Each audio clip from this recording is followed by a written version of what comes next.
Emily Maitlis said the BBC sought to pacify Number 10 by issuing a swift apology for her Newsnight monologue about Dominic Cummings, as she said the programme's introduction received way more attention than in truth it ever deserved.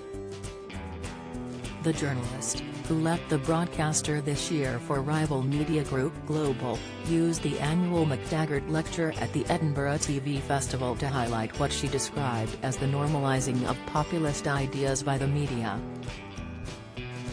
Viewer Keith Russell wrote into BBC's Newswatch, "I note with interest your lack of coverage of Emily Maitlis' comments about her bias. Kind of proves her point." Referencing both former US President Donald Trump and the Brexit debate, Maitlis described her thesis as being that both political actors and politics itself have changed, but journalists are yet to catch up. In her lecture, which she called Boiling Frog, Why We Have to Stop Normalizing the Absurd, she criticized the BBC's response to the 2020 Newsnight installment, in which she opened the episode by saying Mr. Cummings, then Boris Johnson's chief advisor, had broken the rules with a lockdown trip to Durham, and the country can see that, and it's shocked the government cannot. The broadcaster received more than 20,000 complaints and ruled Maitlis breached impartiality rules, saying in a statement, "We believe the introduction we broadcast did not meet our standards of due impartiality." Maitlis said the programme initially passed off with a few pleasant texts from BBC editors and frankly little else. She said, "It was only the next morning that the wheels fell off.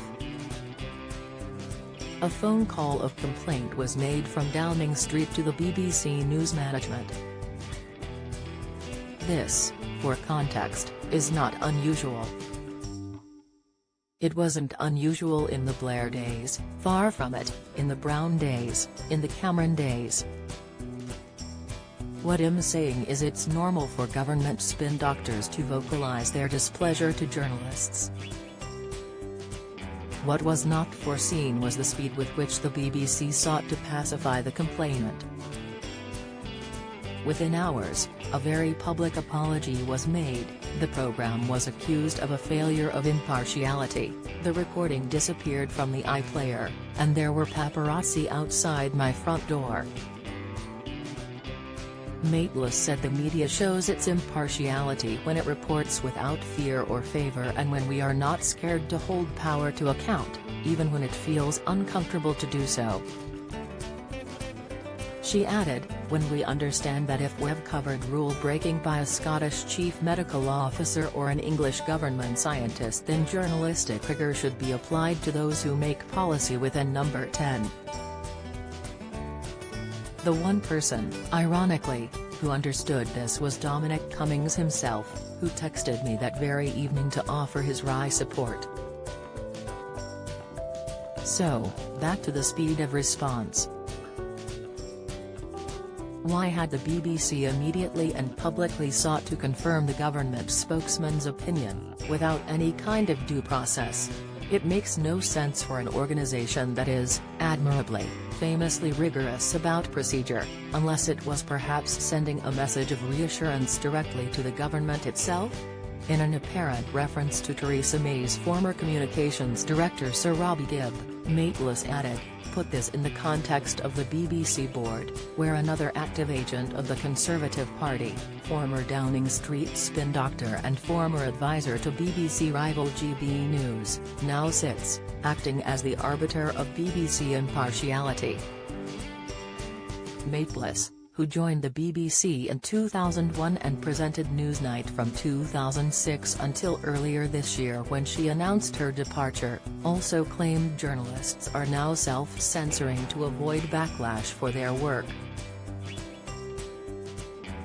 She recalled feeling conflicted over a 2020 interview she conducted with Hollywood star Robert De Niro, in which he raged about Mr. Trump's mishandling of the pandemic. In a statement, the BBC said, "The BBC places the highest value on due impartiality and accuracy, and we apply these principles to our reporting on all issues." As we have made clear previously in relations to Newsnight, we did not take action as a result of any pressure from Number 10 or government, and to suggest otherwise is wrong. The BBC found the programme breached its editorial standards, and that still stands.